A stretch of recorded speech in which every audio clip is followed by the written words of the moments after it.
In 1896, a bargeman working the Thames near Reading noticed something floating in the murky water. At first he thought it was debris, perhaps a sack of rubbish dumped from one of the many factories lining the river. But as his pole touched the object, he recoiled. The weight was wrong. The shape was unmistakable. Inside a sodden carpet bag, carefully weighted with bricks, was the body of a baby girl. A white tape had been wound tight around her neck. She had been strangled. The police were called immediately. What they discovered next would expose one of the most horrific crimes in Victorian England. Because this was not an isolated tragedy. This was just the beginning. The baby wore a distinctive piece of clothing, a calico garment with a peculiar label still legible despite the water damage. That label would lead investigators to a woman named Amelia Dyer. And what they would uncover about her would shock an entire nation. But who was Amelia Dyer? How did a respectable woman from a middle-class family become what the newspapers would call the ogress of Reading? We are about to uncover her story, and I warn you now, it is not an easy one to hear. Our first glimpse of her comes from the 1821 census. She was born Amelia Elizabeth Hobley in the village of Pile Marsh in Bristol. Her father, Samuel Hobley, was a master shoemaker, a man of some standing in the community. Her mother, Sarah, came from a family with mental instability, a detail that would echo through the generations. The Hobleys were not poor. They were respectable, church-going, and by the standards of the time, doing reasonably well.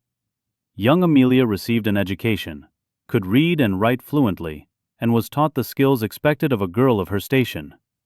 She learned needlework, household management, and how to present herself properly in society. But beneath this veneer of respectability, darkness lurked. When Amelia was just 7 years old, her mother began to show signs of severe mental illness. The family called it melancholia. Today we might recognize it as severe depression or perhaps bipolar disorder. Sarah Hobley's condition deteriorated rapidly. She suffered violent mood swings, periods of deep withdrawal, and episodes where she seemed not to recognize her own children. The duty of caring for her fell largely on young Amelia. For years, the girl watched her mother decline. She fed her, cleaned her, sat with her through the long nights when Sarah would weep uncontrollably or stare blankly at the walls. There were no treatments, no hospitals that would take her. Mental illness was a family shame, to be hidden away and managed behind closed doors. Sarah Hobley died when Amelia was still a child. The cause of death listed on the certificate was typhus, but the family knew the truth. Her mother had simply given up, her mind destroyed by an illness no one understood. This experience marked Amelia profoundly. She learned that suffering could be prolonged, that sometimes death was a mercy, and that the world was a place where the vulnerable were left to their fate. These were dangerous lessons for a child to learn. At 16, Amelia left home to train as a nurse, but this was not the professional nursing we know today. In the 1840s, nursing was barely a profession at all. It was work for women who had few other options, and the training consisted mostly of menial labor and observation. Amelia worked in a lying-in hospital, a place where poor women came to give birth.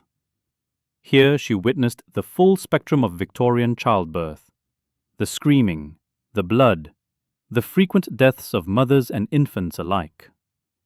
She also witnessed something else that would shape her future. She saw how many babies were unwanted, how many mothers wept not with joy, but with despair at another mouth to feed. And she saw the solution some of these women sought. Baby farming. The term sounds almost quaint, almost innocent. But in Victorian England, it was anything but. Baby farming was the practice of taking in unwanted infants for a fee. Sometimes it was legitimate foster care. Often it was adoption in all but name. But too often it was something far darker. A woman would pay a baby farmer a lump sum, hand over her child, and walk away believing it would be cared for. What she did not know, or perhaps chose not to know, was that many baby farmers had no intention of keeping the child alive. The lump sum was the only payment. A dead baby cost nothing to feed, nothing to clothe, nothing to house. It was pure profit. Amelia watched this system operate during her nursing years. She saw the desperate mothers. She saw the middlemen who arranged these transactions. And she saw the opportunities. In 1849, at the age of 24, Amelia married George Thomas. He was considerably older, a man in his late 50s who worked as a laborer. It was not a love match. George provided respectability and a home. Amelia provided the appearance of domestic contentment. They settled in Bristol, and for a time, Amelia played the role of dutiful wife. She attended church. She visited neighbors. She kept a clean house. But George's income was modest, and Amelia had grown accustomed to a certain standard of living from her childhood. She wanted more. The 1850s saw the rise of a peculiar social problem in England. The Industrial Revolution had drawn millions from the countryside into cities. Traditional family structures collapsed. Young women worked in factories, in shops, in service, and inevitably, some became pregnant outside of marriage. For these women, the choice was brutal. Keep the child and face social ruin, lose your employment, end up in the workhouse, or find someone to take the baby away. Baby farmers advertised in newspapers, offering to adopt or foster children for a small fee. Married couple willing to adopt healthy infant. Permanent home assured. Every comfort provided. The wording was deliberately vague. Permanent home could mean many things. In 1860, Amelia placed her first advertisement. She described herself as a respectable married woman wishing to adopt a young child. The terms were simple: a one-time payment of £10, and the child would be cared for in a loving home. £10 was a significant sum for a working woman, but it was cheaper than supporting a child for 18 years. The responses came quickly. Her first client was a young woman who worked as a maid in Bath. She had been seduced by the son of the household, found herself pregnant, and been dismissed without references. She was desperate. Amelia met her in a tea shop, all smiles and reassurance. She cooed over the baby, a tiny girl just 6 weeks old. She promised to raise her as her own. The maid handed over the £10 and the child, and walked away with tears of relief streaming down her face. The baby was dead within a week. Amelia had not fed her. She had given her laudanum, a tincture of opium freely available at any chemist, to keep her quiet. The child had simply failed to thrive, as the phrase went. These things happened. Infant mortality was high. No one questioned it. Amelia kept the £10, and she realized she had found her vocation. Over the next few years, Amelia refined her methods. She learned exactly how much laudanum would keep a baby docile without killing it too quickly. She learned that a baby who died in the first few days attracted less attention than one who died after weeks. She learned to spot the most desperate mothers, the ones who would ask no questions, who wanted only to forget. George Thomas either did not notice or did not care. He was often away working, and when he was home, Amelia kept the babies quiet and hidden. She told neighbors she was fostering children for a charitable society. It sounded respectable. It sounded like Christian charity. By 1862, Amelia had taken in at least a dozen babies. None survived more than a few weeks. She kept no records, but the mothers who handed over their infants rarely came back to check. That was the unspoken agreement. You paid your money, you walked away. You pretended it never happened. But Amelia was growing bolder. The £10 payments were useful, but she wanted more.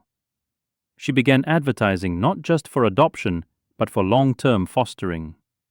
This was a different business model entirely. Instead of a lump sum, mothers would pay weekly or monthly fees. The promise was that their child would be cared for until they could afford to reclaim it. Of course, the children still died. But now, Amelia could extract money for weeks, or even months before informing the mother of the tragic news. By then, the mother had paid perhaps £20 or £30, far more than the original lump sum. And what could she do? Complain to the police that her illegitimate child had died? Demand an investigation that would expose her shame to the world? The system was perfect. The victims were the voiceless and the powerless. In 1869, George Thomas died. The official cause was consumption, though he had been in declining health for years. Amelia was now a widow at 44, and she was free. Within months, she married again. Her new husband was William Dyer, a man she had met through her church connections. William was a laborer like George, but younger and stronger. More importantly, he asked no difficult questions about Amelia's income or the constant stream of babies passing through their home. William Dyer was either remarkably stupid or willfully blind. Perhaps both. As Mrs. Dyer, Amelia expanded her operations. She moved to Bristol, then to Cardiff, then back to Bristol again, always staying one step ahead of suspicious neighbours. She placed advertisements in newspapers across the south of England.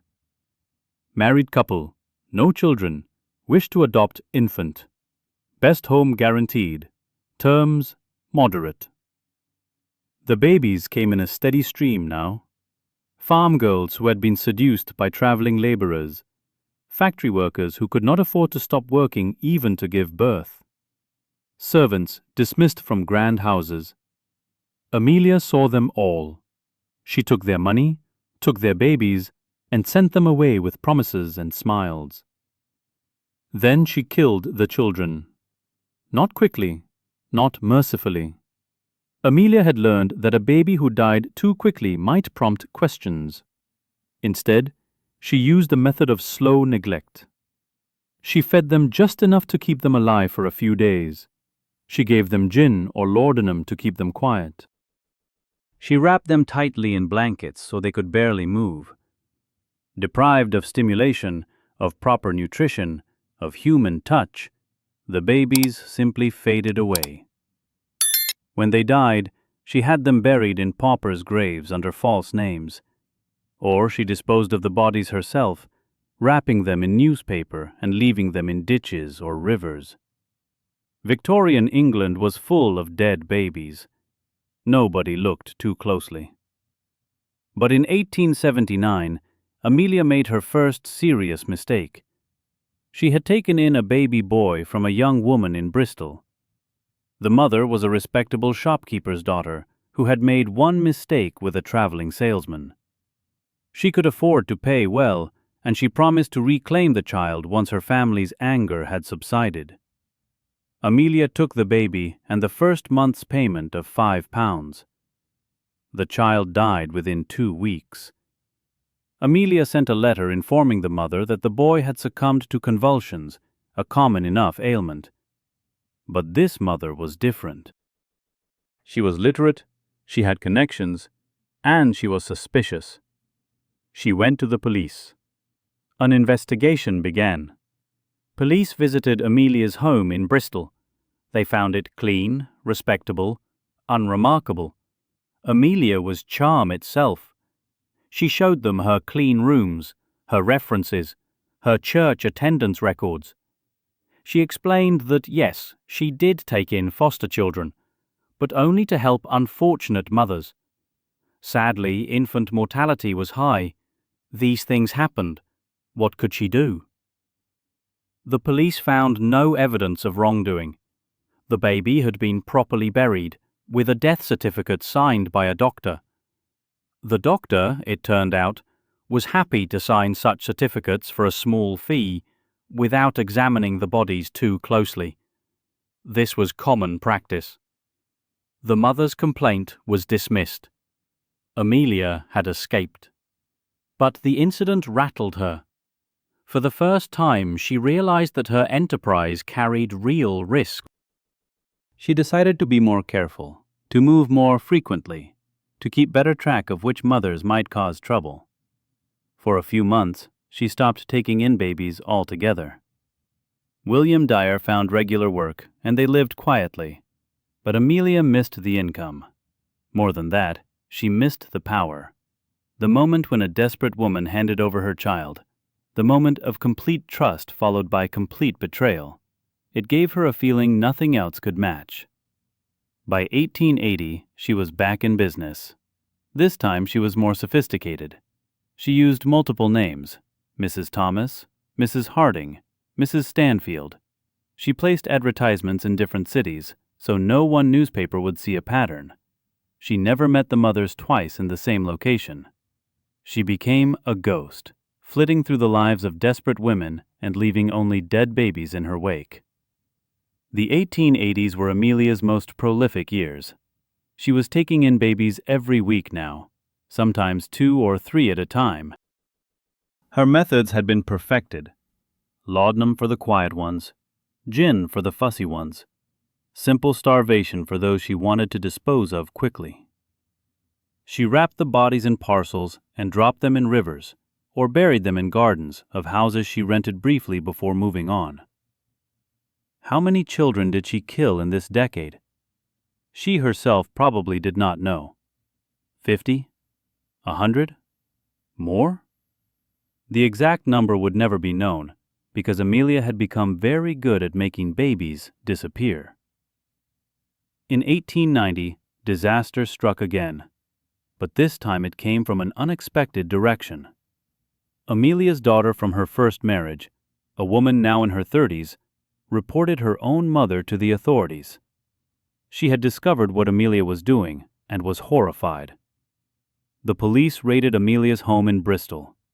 They found 2 starving babies wrapped in filthy blankets, barely alive. They found correspondence with dozens of mothers. They found evidence of payments. This time there was no talking her way out. Amelia was arrested and charged with child neglect. The trial was brief. The evidence was overwhelming. 2 babies had been found in a state of severe neglect in Amelia's care. Medical examinations confirmed they were malnourished and had been drugged with opiates. The mothers testified they had paid for proper care. Amelia's correspondence showed she had been running a systematic baby farming operation. But here was the problem for the prosecution. They could prove neglect, but they could not prove murder. The babies found in her home were still alive, barely. The dead babies, the ones buried in paupers' graves or dumped in rivers, they had death certificates. Natural causes, convulsions, failure to thrive, marasmus. All common causes of infant death in Victorian England. Without bodies, without witnesses to actual killings, the charge was only neglect. Amelia was sentenced to 6 months hard labor. 6 months for decades of systematic murder. She served her time in Bristol prison. The conditions were harsh, the work brutal. But Amelia endured. She was a survivor, and more importantly, she was already planning her return to business. 6 months was nothing. She had gotten away with it. Upon her release in 1891, Amelia did something unexpected. She disappeared completely from Bristol. She and William moved to Reading, a town where she was unknown. She changed her methods entirely. No more long-term fostering arrangements. No more correspondence that could be traced. From now on, it would be strictly cash transactions, false names, and quick disposals. She had learned her lesson. The mistake was keeping the babies alive too long, allowing evidence to accumulate. From now on, she would work faster. In Reading, Amelia set up in a small house on Pigott's Road. She was now in her mid-60s, a respectable-looking elderly woman who told neighbors she was retired. William worked occasionally as a laborer.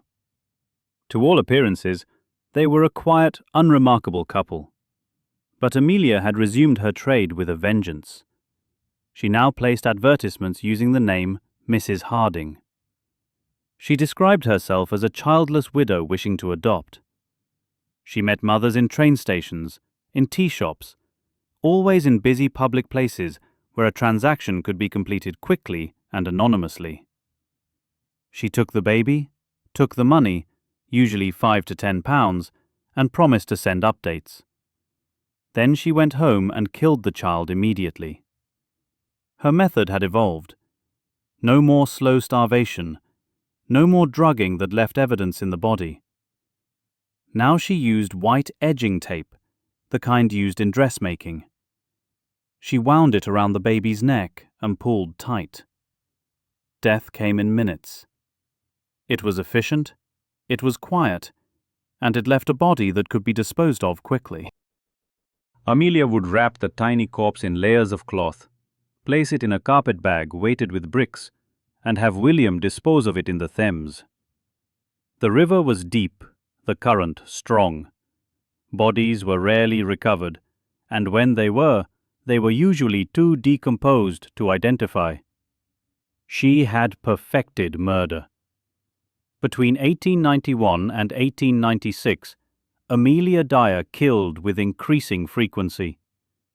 Later estimates would suggest she was murdering at least one baby every week, sometimes more. The money was excellent. £10 per baby, no ongoing costs, no questions asked. She was earning more than most professionals, but she was also becoming reckless. Success had made her careless. She was no longer checking whether the mothers might come looking for their children. She was taking babies from women who had given real names and addresses. She was disposing of bodies in the same stretch of river repeatedly. She was growing arrogant, and her mental state was deteriorating. Amelia had begun to show signs of the same illness that had destroyed her mother. She suffered from wild mood swings. Some days she was energetic, almost manic, taking in multiple babies and talking endlessly about her charitable work. Other days she was withdrawn, barely speaking, staring at nothing for hours. William noticed but said nothing. He was implicated now, had been for years. He helped dispose of the bodies. He spent the money. He was as guilty as she was, and he knew it. In March of 1896, Amelia made her final and fatal error. A young woman named Evelina Marmon came to her through an advertisement. Evelina was a barmaid from Cheltenham who had given birth to an illegitimate daughter.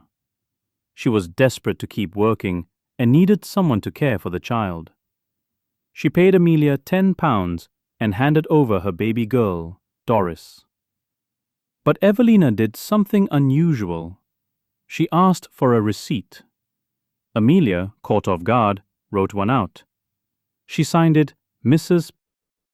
Thomas and gave an address on Pigott's Road. It was a small mistake, but it was the beginning of the end. Evelina had promised herself she would reclaim Doris once she had saved enough money. She kept the receipt carefully. She wrote letters to the address Amelia had given, asking after her daughter. The letters went unanswered. Meanwhile, Amelia had killed Doris within hours of receiving her. She strangled the baby with white tape, wrapped the body in a carpet bag with bricks, and had William throw it into the Thames near Reading.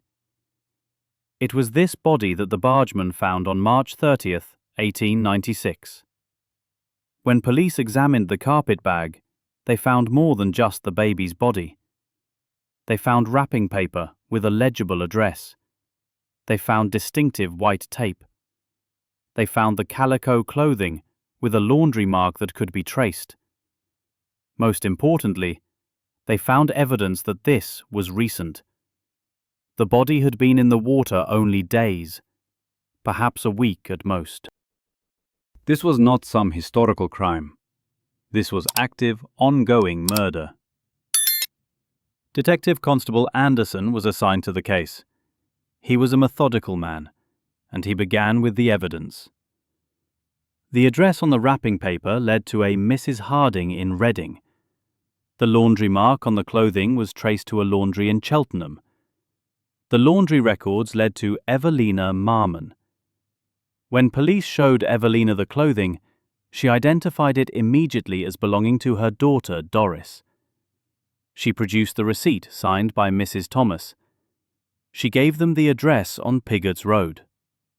The pieces were falling into place. On April 3rd, just 4 days after the body was found, police raided the house on Piggott's Road. They found Amelia Dyer at home. She was calm, almost expecting them.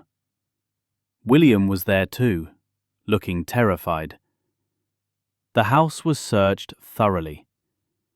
What police found defied belief. There were piles of baby clothes, far more than any household would need. There were letters from dozens of mothers asking after their children. There were receipts and correspondence showing systematic baby farming. Most damning of all, there were rolls of white edging tape, identical to the tape found around the dead baby's neck. In the garden, police began to dig. They found nothing, but the freshly turned earth suggested something had been buried and recently removed. Neighbors reported seeing William Dyer making frequent late-night trips to the river, carrying heavy bags. Amelia said nothing during the search. She sat in her chair, watching the police work, her face expressionless. But when they found the tape, something in her broke. She stood up suddenly and said, "You'll know all about it. I am ready for you. It's been weighing on my mind, and I couldn't stand it any longer." It was as close to a confession as they would get that day. Amelia and William were both arrested and taken to Reading Police Station. The newspapers got hold of the story within hours. By evening, the entire country knew that a baby farmer had been caught, and the details emerging were horrific. The police investigation intensified with terrifying speed. Detective Anderson coordinated dredging operations along the Thames near Reading. If one body had been found, there were likely more. The river was deep and the current unpredictable, but Anderson was determined to find evidence of the full scope of Amelia's crimes. Within 48 hours, they found a second body. This one was a baby boy, also wrapped in a carpet bag, also weighted with bricks, also strangled with white tape wound around his tiny neck. The body was badly decomposed, suggesting it had been in the water longer than the first. Police could not immediately identify the child, but the method was identical. Same tape, same bag, same location. Then a third body surfaced. Another infant, perhaps 2 months old, strangled and dumped. The press descended on Reading like vultures. Headlines screamed about the monster of the Thames and the baby butcher of Reading. Crowds gathered at the riverbank to watch the grim recovery operations. By the end of the first week, 7 bodies had been recovered. 7 tiny victims, all murdered in the same methodical way. All within the same stretch of river. All disposed of by the same hand. But these 7 represented only the cases where bodies had been found. Detective Anderson knew this was merely the visible edge of something far larger and darker. He began the painstaking work of tracing Amelia's movements over the previous 5 years. He tracked down every advertisement she had placed under various names. He contacted newspapers across southern England, asking for records of classified advertisements seeking to adopt or foster children. The responses were staggering. Amelia had placed advertisements in Bristol, Cardiff, Southampton, London, Oxford, and dozens of smaller towns. She had used at least 10 different aliases: Mrs. Thomas, Mrs. Harding, Mrs. Stanfield, Mrs. Sullivan, each with a different address, each with the same essential message. Childless woman seeking to adopt, best care assured. Anderson then did something unprecedented. He placed his own advertisement in newspapers across the country, asking mothers who had used baby farming services in the Reading area to come forward. He promised confidentiality. He promised no prosecution for abandonment. The response was overwhelming and heartbreaking. Letters poured into Reading Police Station. Dozens of women wrote, describing their encounters with a respectable older woman who had taken their babies for a fee. Some had used the name Mrs. Harding, some Mrs. Thomas. The descriptions matched Amelia Dyer perfectly. Many included receipts with her handwriting, addresses that matched her known residences, details that corroborated each other. One letter came from a woman in Bristol. She had paid Amelia £15 in 1894 to adopt her twin boys. Amelia had promised to raise them together in a loving home. The woman had received one letter 6 weeks later saying the boys were thriving. Then silence. She had written repeatedly but received no response. She assumed Amelia had simply moved and lost touch. Now she knew the truth. Her sons were dead, murdered within days of being handed over. Another letter described a similar transaction in 1895. A servant girl from Oxford had paid £10 for the adoption of her infant daughter. She had been promised weekly updates. She received 2 letters, then nothing. When she traveled to the address Amelia had given, she found the house empty and neighbors who said Mrs. Harding had moved away months earlier. The letters kept coming, 20, 30, 40 accounts. Each one described the same pattern. Payment made, baby handed over, initial contact, then silence. Most of the mothers had assumed their children were alive somewhere, being raised by Amelia or adopted by other families. The thought that their babies had been murdered immediately was too horrible to contemplate. But now they had to contemplate it. Detective Anderson compiled a list. Based on the letters, the advertisements, and Amelia's own correspondence found in her house, he estimated she had taken in at least 200 babies over the previous 5 years alone. 200 infants, most of whom had simply vanished without trace. The 7 bodies found in the Thames represented less than 4% of her likely victims. The rest were lost forever, buried in unmarked graves, thrown into rivers across England, hidden in places that would never be discovered. The true death toll would never be known, but conservative estimates placed it at over 300 children across her entire career. Some investigators believed it could be as high as 400. Amelia Dyer was not just a murderer. She was arguably the most prolific serial killer in British history. While police pieced together the evidence, Amelia sat in her cell at Reading Jail. She refused to eat.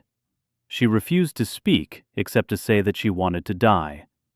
She showed no remorse for the children, no grief, no horror at what she had done. Her only emotion seemed to be relief that it was finally over.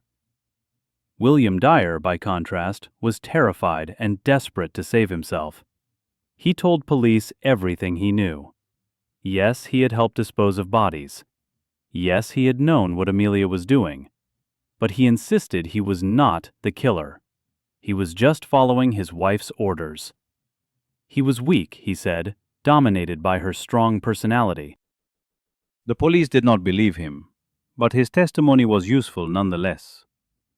William described how Amelia would return from meetings with mothers carrying babies wrapped in shawls. She would take them into a back room. Within an hour, she would emerge with a carpet bag that she instructed him to dispose of in the river. He claimed he never looked inside the bags, never asked questions, simply did as he was told. This was obviously a lie. William knew exactly what was happening. But his cooperation gave police specific dates, specific locations, specific details that helped them identify victims and connect evidence. Through William's testimony, police learned that Amelia had been killing babies at an accelerating rate in the months before her arrest. In March 1896 alone, she had murdered at least 12 infants. She had become so efficient that she could complete 3 transactions in a single day: meet a mother in the morning, kill the baby by afternoon, have William dispose of the body by evening. It was industrialized murder. The press coverage was relentless and sensational. Every newspaper in England carried the story on its front page. The details were too shocking, too grotesque to ignore. Illustrations showed Amelia's stern face above drawings of tiny bodies in the river. Headlines competed to be the most lurid: "The Reading Baby Farmer," "The Angel Maker of Death," "The Ogress Who Killed for Profit." Public reaction was a mixture of horror and fury. Crowds gathered outside Reading jail, demanding Amelia be hanged immediately. Angry mobs threatened William Dyer when he was transported to court. There were calls for all baby farmers to be investigated, for the practice to be banned entirely. But beneath the outrage was something else: guilt. Because everyone knew that baby farming existed, because society needed it to exist. Unwanted babies were a problem, and baby farmers were the solution. Women paid them to make the problem disappear. Most people had chosen not to think too carefully about where those babies went or what happened to them. Amelia Dyer had simply taken the unspoken arrangement to its logical, horrific conclusion. On April 22, 1896, Amelia was formally charged with murder. The specific charge was the murder of Doris Marmon, the baby whose body had been found first. The prosecution chose this case because it had the strongest evidence: a clearly identified victim, a traceable connection to Amelia, physical evidence of the murder weapon, and witness testimony from the mother. They could have charged her with 7 murders based on the 7 recovered bodies. They could have attempted to charge her with dozens more based on the correspondence and testimony. But the legal strategy was simple: secure one absolutely certain conviction, one death sentence, and the rest became irrelevant. The preliminary hearing took place in late April at Reading Police Court. The courtroom was packed with journalists, curious onlookers, and mothers who had lost children to Amelia's hands. Security was heavy because there were genuine fears that someone might attempt to attack the prisoner. When Amelia was led into the dock, a gasp went through the courtroom. The woman who stood before them did not look like a monster. She was small, elderly, respectably dressed in black. Her grey hair was neatly pinned. Her face was lined but unremarkable. She looked like someone's grandmother, like a church-going widow, like 1,000 other older women you might pass on any street in England. This ordinariness was somehow more chilling than if she had looked demonic. The prosecution presented its evidence methodically. First, the discovery of Doris Marmon's body on March 30th. The bargeman testified about finding the carpet bag weighted with bricks. The police doctor described the white tape wound tight around the infant's neck, the marks of strangulation clearly visible on the decomposed flesh. Then came Evelina Marmon. She was a young woman, perhaps 25, dressed in her best clothes but clearly terrified. She identified herself as the mother of Doris Marmon. She described how she had responded to an advertisement placed by a Mrs. Thomas offering adoption services. The prosecutor asked her to read the advertisement aloud. Her voice shook as she recited the words. "Married couple with no family would adopt healthy child. Nice country home. Terms, £10. Evelina testified that she had met Mrs. Thomas, whom she now identified as Amelia Dyer, at a railway station in Cheltenham. The meeting lasted perhaps 15 minutes. Mrs. Thomas had seemed kind, respectable, eager to help. She had cooed over baby Doris, commented on her beautiful eyes, promised she would be raised with every advantage. Evelina had handed over £10 in cash and her daughter. Mrs. Thomas had written out a receipt and given an address in Reading where Evelina could send letters. Then she had taken Doris and disappeared into the crowd at the station. That was the last time Evelina saw her daughter alive.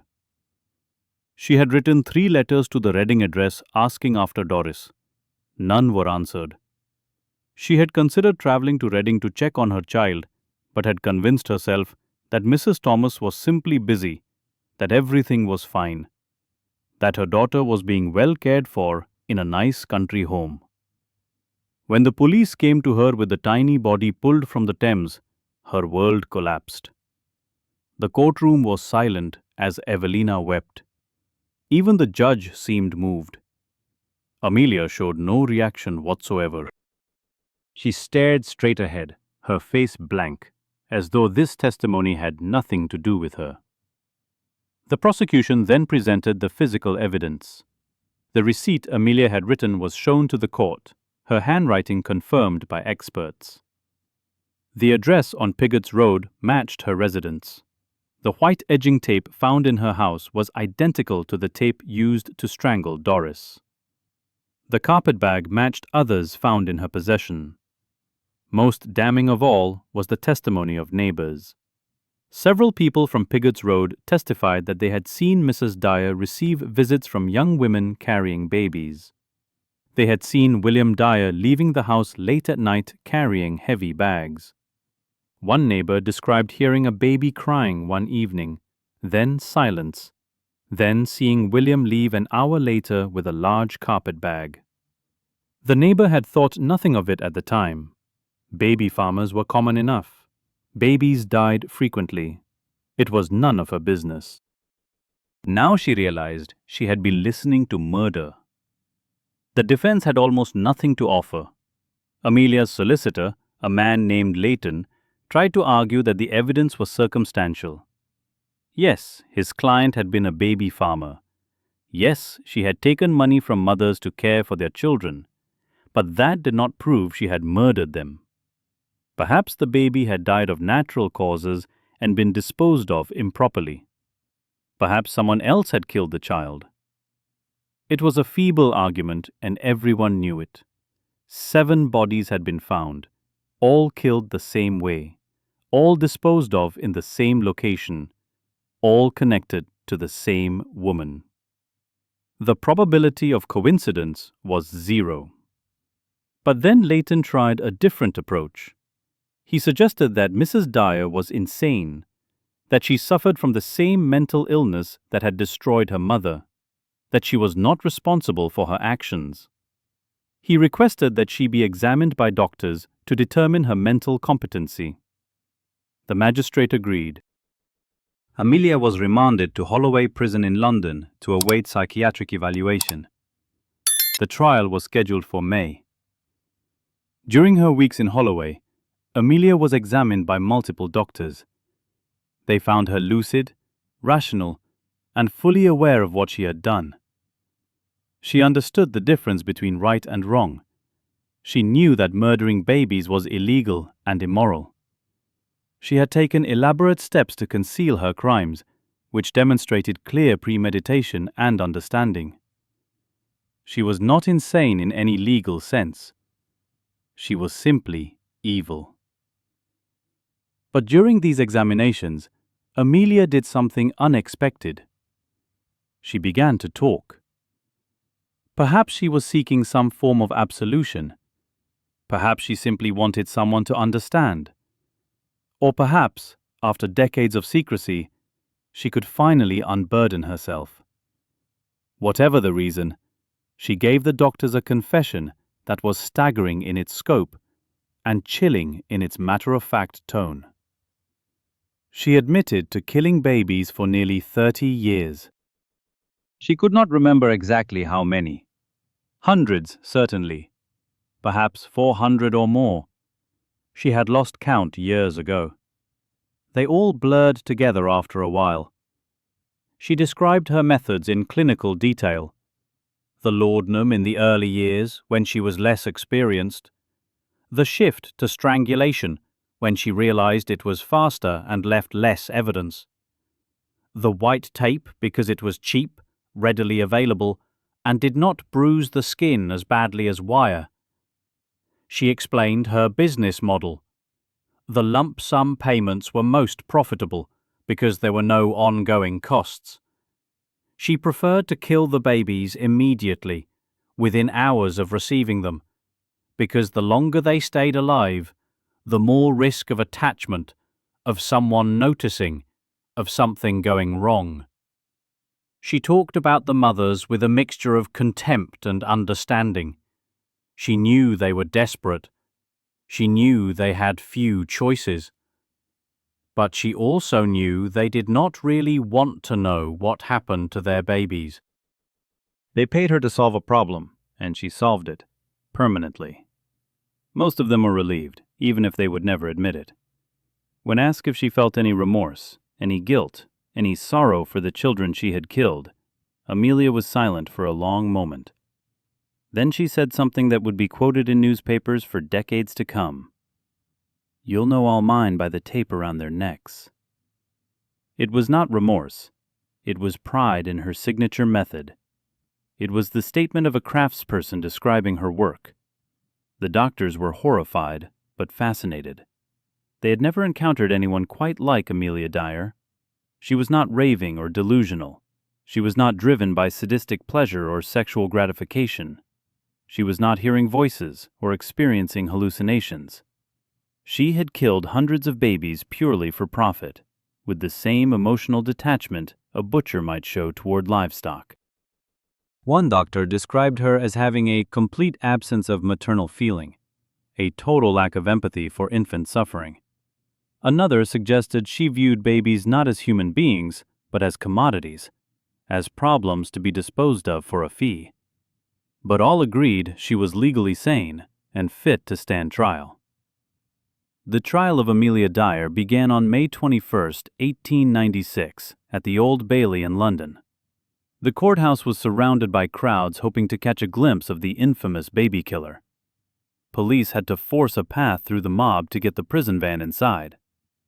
The trial was presided over by Justice Hawkins, a man known for his stern demeanor and harsh sentencing.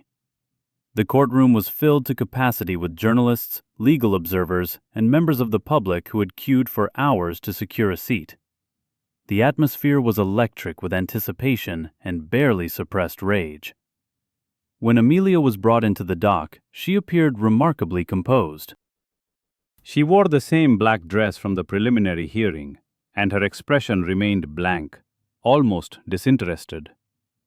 She glanced around the courtroom once, then fixed her gaze on a point somewhere above the judge's head, and did not move it for the remainder of the day. The prosecution was led by Mr. Horace Avery, one of the most formidable barristers in England. He was known for his methodical preparation and devastating cross-examinations. He opened his case with a simple statement that sent a chill through the courtroom. "The prisoner at the bar has murdered infants for money on a scale unprecedented in the criminal history of this country. What you will hear over the coming days will shock and horrify you. But I ask you to remember that beneath the horror lies a simple truth. Amelia Dyer strangled babies for profit, and she did so with full knowledge and deliberate intent." Avery then laid out the case against her with devastating precision. He presented the evidence regarding Doris Marmon first: the advertisement, the meeting at Cheltenham Station, the payment of £10, the receipt signed by Amelia, the discovery of the body wrapped in a carpet bag weighted with bricks, the white tape around the infant's neck. Each piece of evidence was presented to the jury and allowed to sit in silence before moving to the next. Avery was building not just a legal case, but a narrative of calculated murder. Then he moved to the other 6 bodies recovered from the Thames. For each one, he showed the jury photographs of the tiny corpses, the identical white tape, the same method of disposal. He acknowledged that not all could be definitively identified, but the pattern was unmistakable. Same killer, same method, same location, same time frame. He read excerpts from the letters found in Amelia's house. Desperate mothers asking after their children, begging for news, offering more money if needed. Amelia had kept these letters as trophies, or perhaps simply had not bothered to destroy them. Each one represented another probable victim. The jury sat in stunned silence as Avery read letter after letter. Some of the jurors visibly paled. One had to excuse himself briefly, overcome with emotion. Then Avery called his witnesses. Evelina Marmon testified again, her voice stronger now, but her anguish still raw. She identified her daughter's clothing, identified Amelia as the woman who had taken Doris, confirmed every detail of the transaction. The bargeman who found the first body described the moment he realized the carpet bag contained an infant. Several neighbors from Piggott's Road testified about the constant stream of young women with babies visiting Mrs. Dyer, about William's late-night trips with heavy bags, about the sounds of babies crying that would suddenly stop. A laundress from Cheltenham identified the clothing marks on Doris Marmon's garments. A handwriting expert confirmed that the receipts and letters were all written by Amelia. A doctor testified about the cause of death, strangulation by ligature, the white tape applied with sufficient force to crush the infant's windpipe. But the most damaging testimony came from an unexpected source, a woman named Edith Golding. Edith had worked briefly as Amelia's assistant in 1895. She was a young woman, barely 20, who had answered an advertisement for domestic help. She had been told she would be assisting with foster care for unfortunate children. What she witnessed during her 3 weeks of employment had haunted her ever since. She testified that during her time with Amelia, at least 8 babies had come into the house. She had been told to feed them, to keep them quiet, but Amelia had insisted on handling them alone in a back room. Each time the baby would be crying when Amelia took it away. Within minutes, silence. Amelia would emerge with a wrapped bundle that she told Edith to place in a cupboard. Edith had never looked inside the bundles. She had been afraid to. But she had known something was terribly wrong. The bundles were too still, too quiet, and they smelled wrong, the sweet, sickly smell of death. After 3 weeks, she could not bear it any longer. She quit without notice and tried to forget what she had seen. But when news of Amelia's arrest reached her, she knew she had to come forward, no matter how guilty she felt for not speaking up sooner. Her testimony was devastating. Here was direct eyewitness evidence of Amelia's methods, of her cold efficiency, of the systematic nature of her crimes. The defense counsel, Mr. Layton, tried to discredit Edith. If she suspected murder, why had she not reported it at the time? Was she not complicit by her silence? But Edith held firm. She had been young, frightened, and intimidated by Amelia.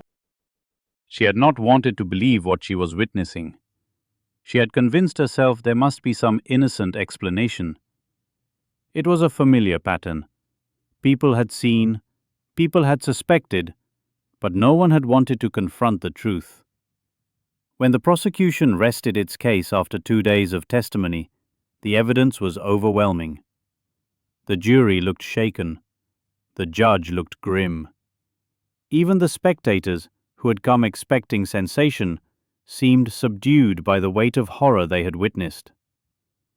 Now it was the defense's turn, and Layton had an impossible task.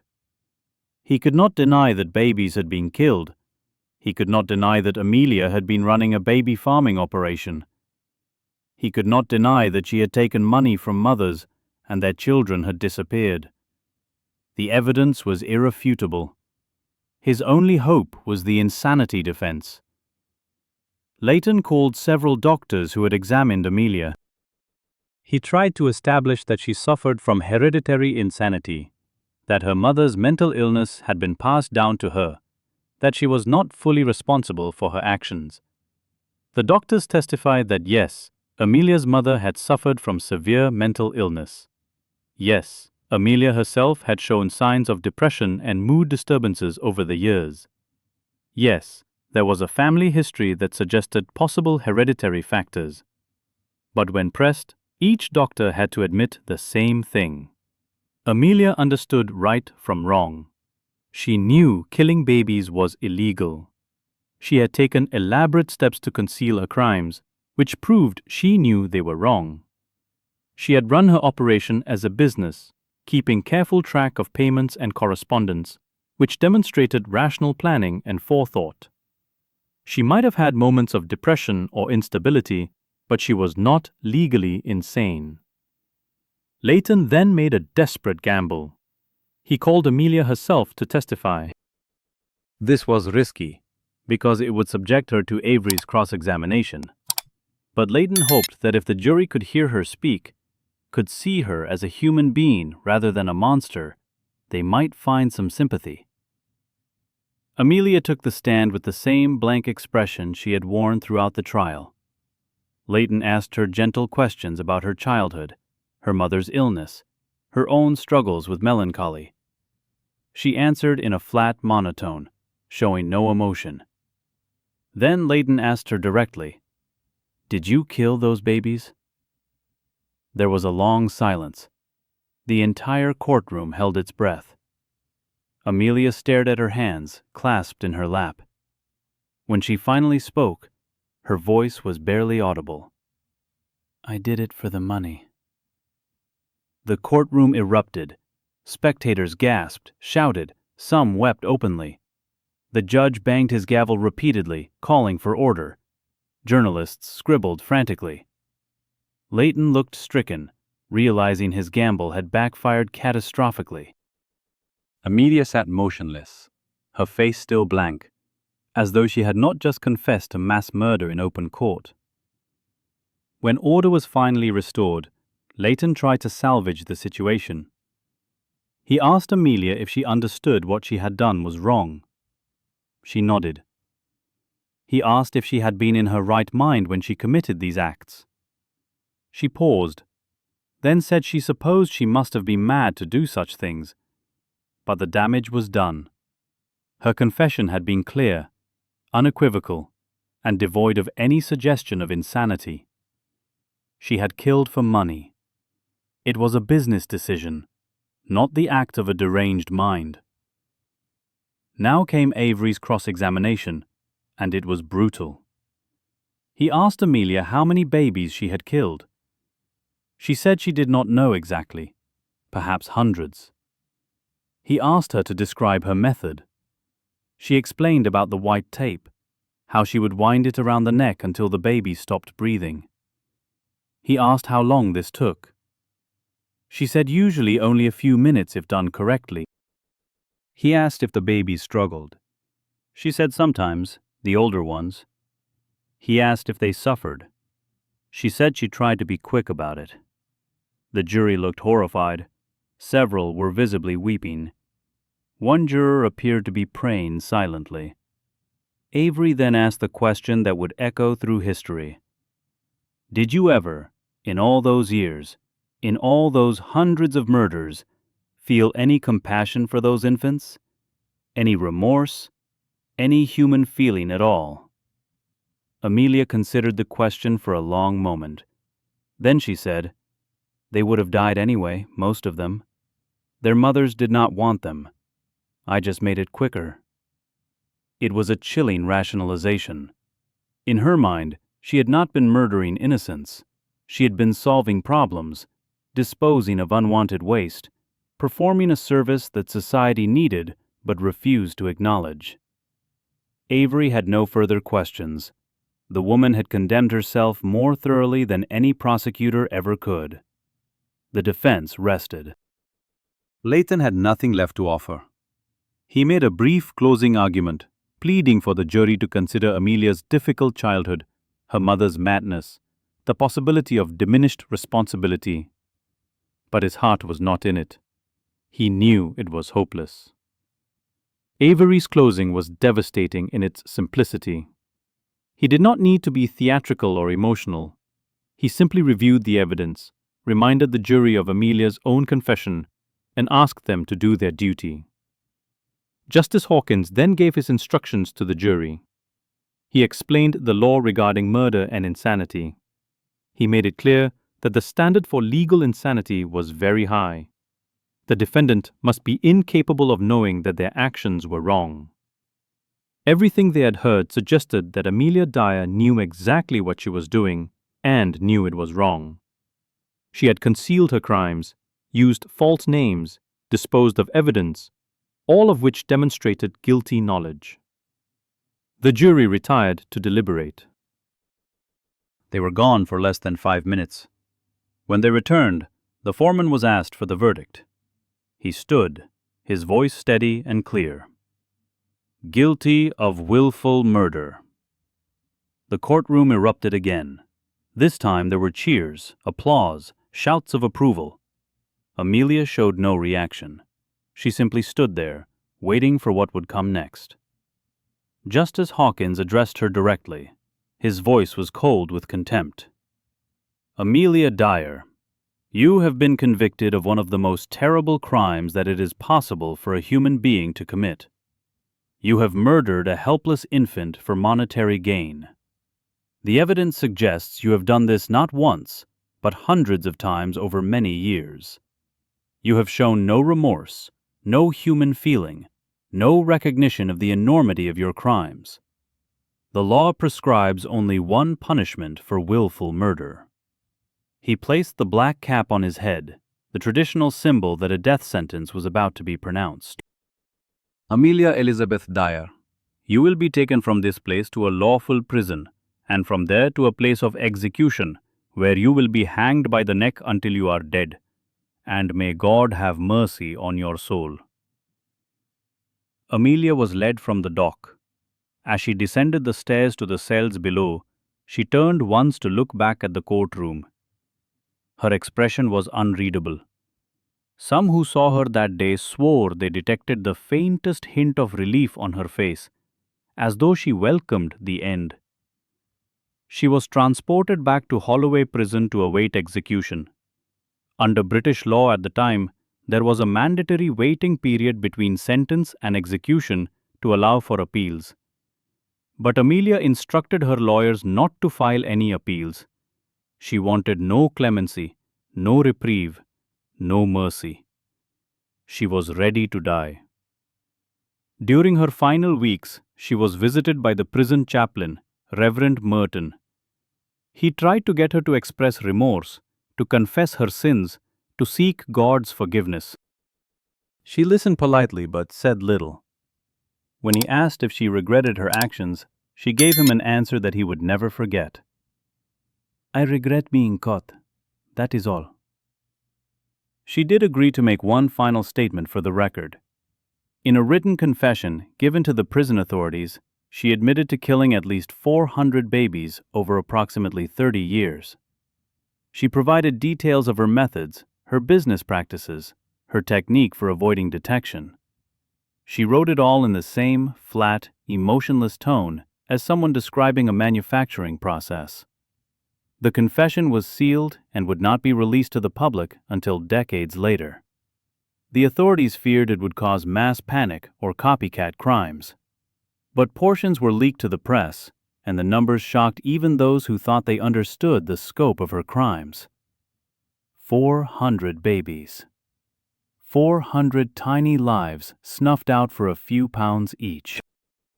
400 mothers who would never know what happened to their children. The newspapers debated whether she was evil or insane. Some argued that no sane person could commit such atrocities. Others insisted that her very sanity made her more monstrous, not less.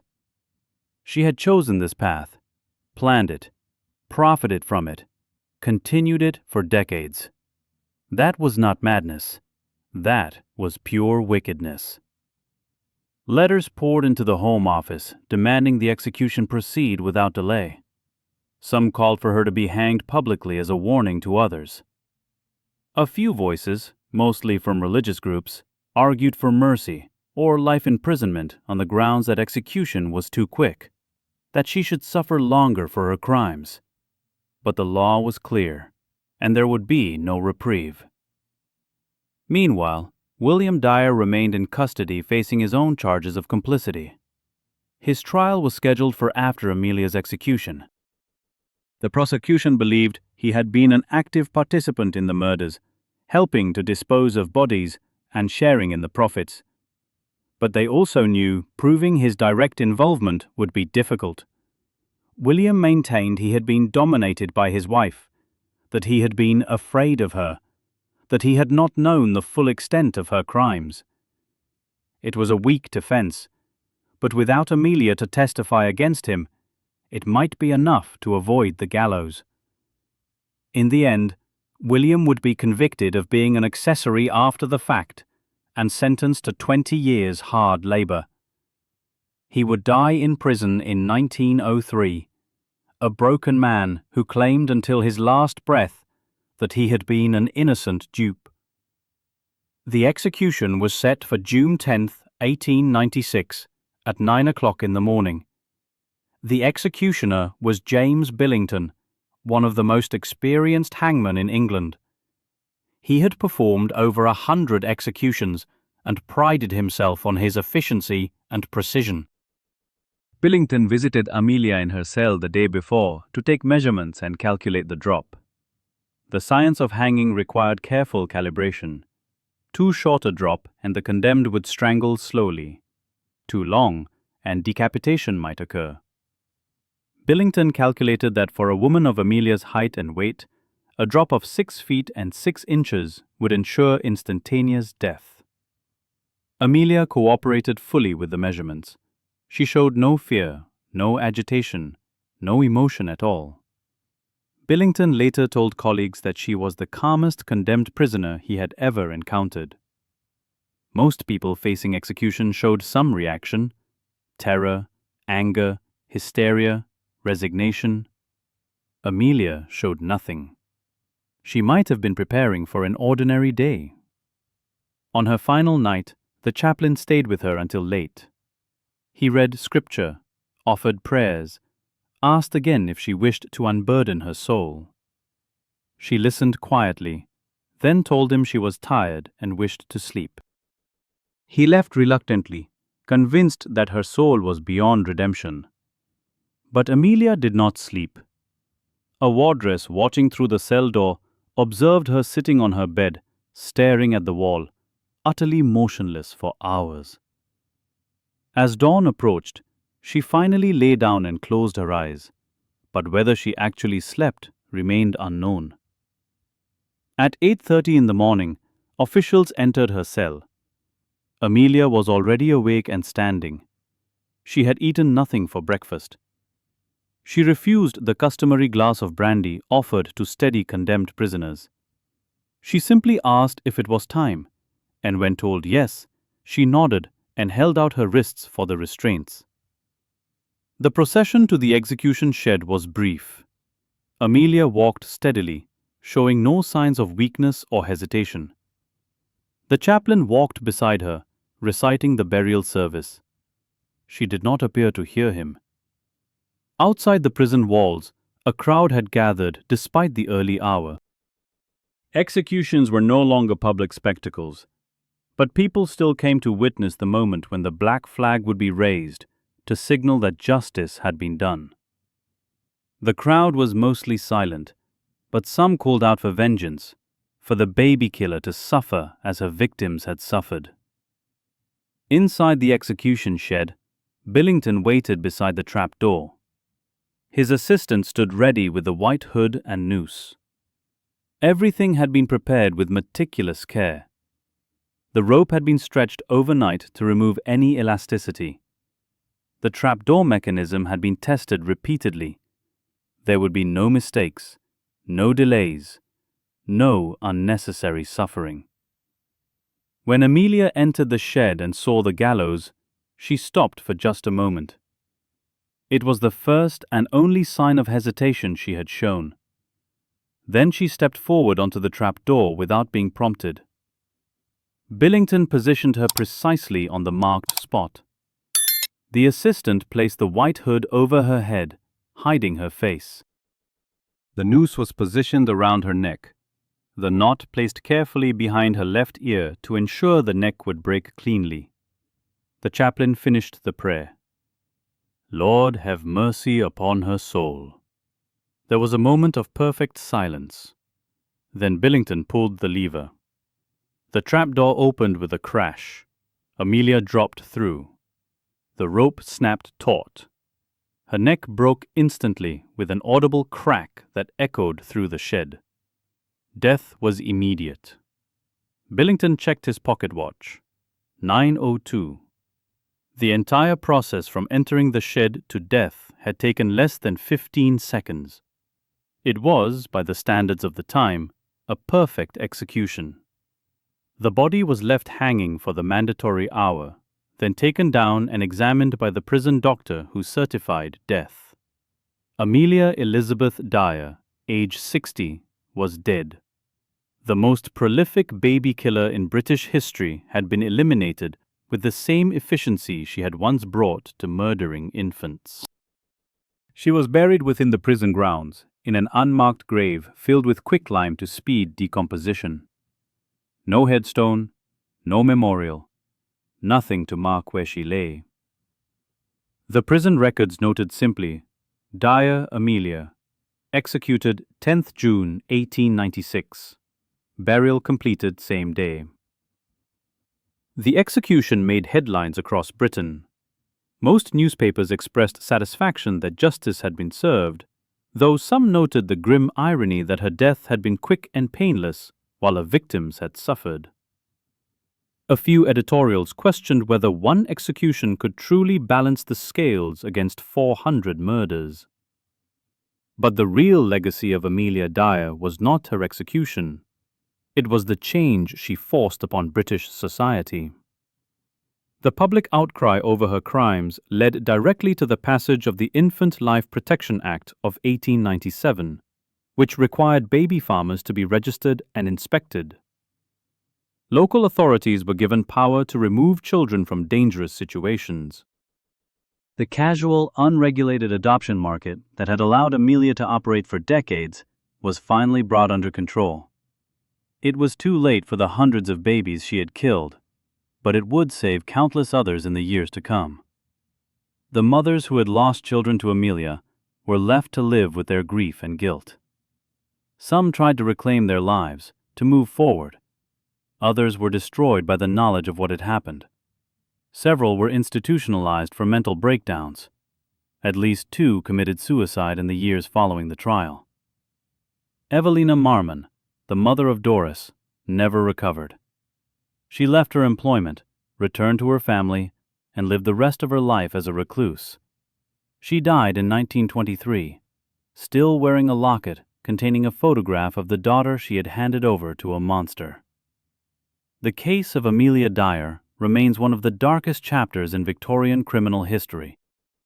She murdered more people than Jack the Ripper, more than any other British serial killer before or since.